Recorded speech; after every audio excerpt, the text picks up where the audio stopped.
99% ప్రజలు అచ్చం గాడిదలాగానే ప్రవర్తిస్తారట.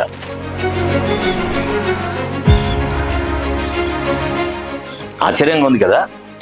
గాడిద తను ఒక ఊర్లోంచి ప్రయాణం చేస్తూ ఉంటే పక్కకు చాలా ఏపుగా పండిన గడ్డి కనిపిస్తుంది. కుడిపక్కకు చూస్తే అక్కడ కూడా ఏపుగా పండిన గడ్డి కనిపిస్తుంది.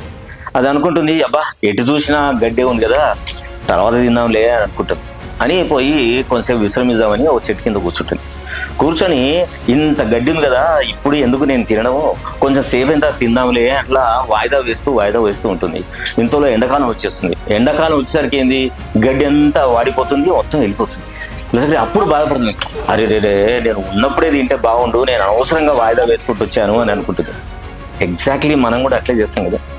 సమాజంలో 99% ఆఫ్ ద మంది యవ్వనము, శక్తి, ఎనర్జీ ఇవన్నీ ఉన్నప్పుడు చేయాల్సిన పనులన్నీ కూడా ఇప్పుడు ఎందుకులే, ఇప్పుడు ఎంటర్టైన్ చేయాలా, ఎంజాయ్మెంట్ చేయాలా, తర్వాత చేద్దాంలే అని చెప్పి వాళ్ళకున్న డ్రీమ్స్, యాస్పిరేషన్స్, అంబిషన్స్ అన్నీ కూడా పోస్ట్పోన్ చేస్తారు. అలా చేస్తున్న కాలంలోనే పెళ్ళిళ్ళు అయిపోతాయి, పిల్లలు వస్తారు.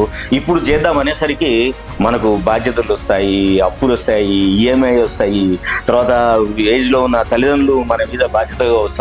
వీటన్నిటిని తీర్చే క్రమం లోపల మనకు చాలా ఇంపార్టెంట్ అయిన డ్రీమ్, అంబిషన్ ఏదైతే ఉందో అది కాస్త పోస్ట్పోన్ అయిపోతుంది. ఏమంటారు? మనం మొదటి చెప్పుకున్న కథలాగానే ఉంది కదా.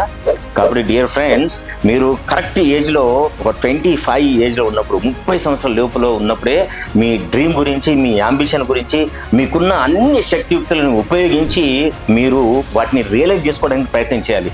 నేను తర్వాత చేస్తానని పోస్ట్పోన్ చేస్తే అవి స్ఫురణకు కాదు కదా, కనీసం వాటి గురించి ఆలోచించే విషయం కూడా రాని పరిస్థితి మనకు ఏర్పడుతుంది.